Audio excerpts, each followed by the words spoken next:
Assalamualaikum warahmatullahi wabarakatuh. Saya Herul Ilham dari kelas 8B. Daulah Abbasiyah adalah kekhalifahan yang memerintah dunia Islam setelah mengakhiri kekuasaan Daulah Umayyah pada tahun 750 Masehi. Dinasti ini dinamai sesuai dengan Abbas bin Abdul Muthalib, paman Nabi Muhammad SAW, karena para pendiri kekhalifahan ini merupakan keturunan beliau. Daulah Abbasiyah berpusat di kota Baghdad di Irak sekarang dan memerintah dunia Islam selama kurang lebih 5 abad, yakni dari tahun 750 Masehi hingga 1258 Masehi. Assalamualaikum warahmatullahi wabarakatuh. Nama saya Muhammad Azim Maula. Saya ingin menjelaskan tentang Daulah Abbasiyah.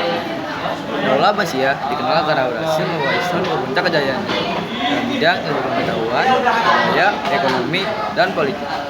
Para khalifah Abbasiyah seperti Harun, Ar-Rasyid, dan Al-Ma'mun mendirikan lembaga-lembaga pendidikan dan pusat ilmu seperti Baitul Hikmah di Baghdad yang menjadi tempat para ilmuwan dan cendekiawan dari berbagai bangsa berkumpul untuk belajar, meneliti, dan mengembangkan pengetahuan. Masa kemunduran Daulah Abbasiyah 1258 Masehi adalah periode ketika kejayaan kekhalifahan Abbasiyah yang sebelumnya sangat maju dalam bidang ilmu pengetahuan, seni, dan ekonomi, mulai mengalami penurunan secara bertahap hingga akhirnya runtuh. Berikut adalah penjelasan mengenai faktor-faktor penyebab peristiwa yang menyebabkan kemunduran ini. Penyebabnya kemunduran Daulah Abbasiyah. Yang pertama, kelemahan pemimpin. Setelah masa Khalifah Harun, Al-Rasyid, dan Al-Ma'mun, sebagian besar Khalifah Abbasiyah tidak memiliki kemampuan kepemimpinan yang kuat. Banyak khalifah yang berfokus pada kehidupan mewah dan mengabaikan pemerintahan. Yang kedua, pemberontakan internal.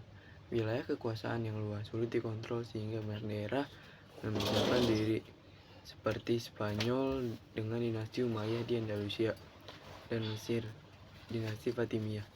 Konflik internal antara kelompok Arab, Persia, dan Turki juga melemahkan kekhalifahan.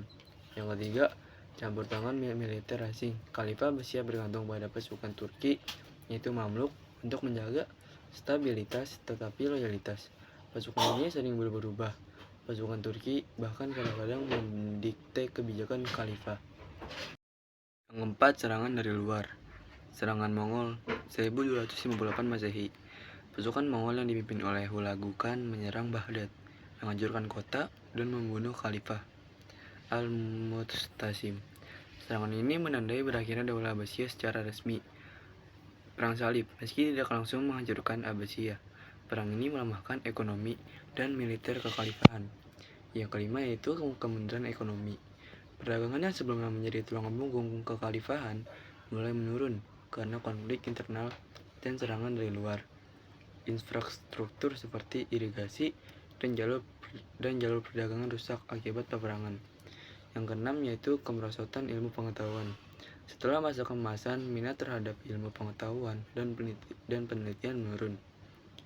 Budaya inovasi yang dulu berkembang pesat tergantikan oleh stagnasi intelektual. Assalamualaikum warahmatullahi wabarakatuh. Perkenalkan, nama saya Abdul Ghani Syabana. Saya dari kelas 8B.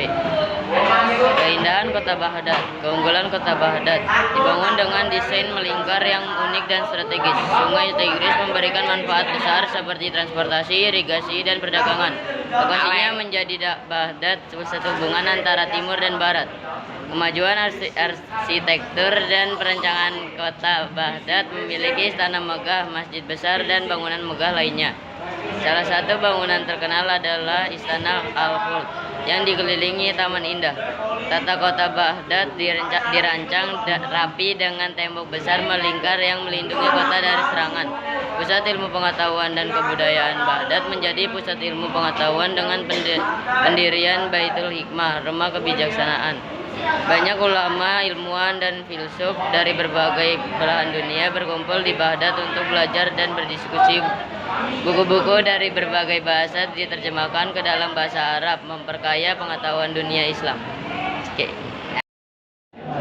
Keindahan kota Baghdad. Kemajuan ekonomi dan perdagangan. Baghdad menjadi pusat perdagangan internasional. Para pedagang membawa barang-barang dari India, Tiongkok, Eropa dan Afrika. Ekonomi kota ini sangat maju karena posisinya yang strategis di jalur perdagangan dunia. Kehidupan sosial dan budaya yang maju, masyarakat Baghdad hidup dalam suasana yang harmonis dengan berbagai kebudayaan. Seni dan budaya berkembang pesat seperti musik, sastra, dan kaligrafi. Assalamualaikum warahmatullahi wabarakatuh. Nama saya Renata Bastian dan saya dari kelas 8B.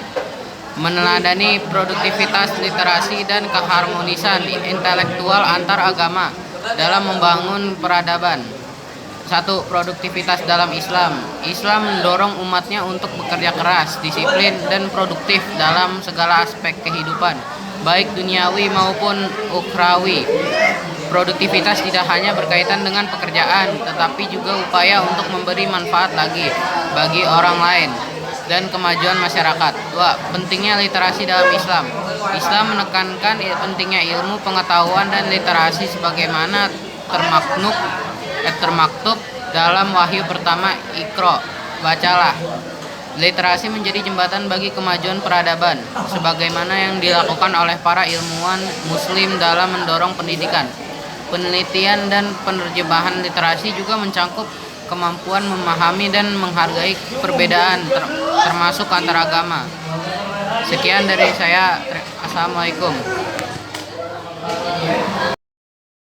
Meneladani produktivitas literasi dan keharmonisan intelektual antar agama dalam membangun peradaban. Keharmonisan intelektual antar agama.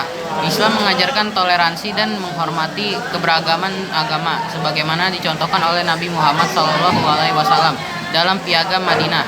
Dialog intelektual antar agama dapat memperkuat hubungan, menciptakan rasa saling pengertian dan menghindari konflik. Sejarah Islam menunjukkan banyak contoh kolaborasi antara umat Islam dan pemeluk agama lain seperti Yahudi, Nasrani, dan bidang filsafat, kedokteran, dan ilmu pengetahuan. Yang pertama, Abu al-Abbas as-Saffah 750 sampai 754 Masehi. Peran: pendiri dinasti Abbasiyah dan khalifah pertama. Kontribusi: berhasil menggulingkan dinasti Umayyah dan mendirikan pemerintah baru yang berpusat di Kufah sebelumnya, akhirnya memindahkan ibu kota ke Baghdad oleh penerusnya. Julukan As-Saffah yang berarti sang penumpah darah karena kebijakan kerasnya terhadap sisa-sisa dinasti Umayyah. 2. Harun al-Rasyid 786 sampai 809 Masehi. Peran: kekhalifah kelima Abbasiyah, dikenal sebagai puncak kejayaan Abbasiyah. Kontribusi: memajukan ilmu pengetahuan seni dan sastra, mendirikan Baitul Hikmah, pusat penerjemah dan penelitian di Baghdad, menjalin hubungan diplomatik dengan Kekaisaran Bizantium dan Sarlemens di Eropa.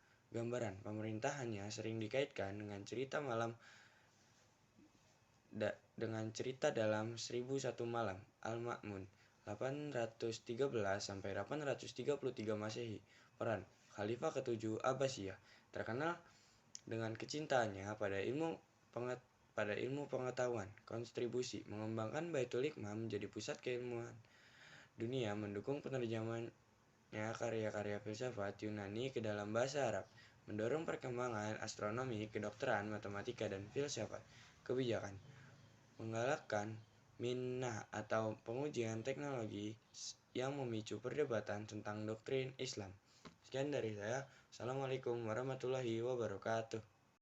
Al-Ma'mun 813 sampai 833 Masehi. Peran: khalifah ketujuh Abbasiyah, terkenal dengan kecintaannya pada ilmu pengetahuan. Kontribusi: mengembangkan Baitul Hikmah menjadi pusat keilmuan dunia, mendukung penerjemahannya karya-karya filsafat Yunani ke dalam bahasa Arab, mendorong perkembangan astronomi, kedokteran, matematika, dan filsafat.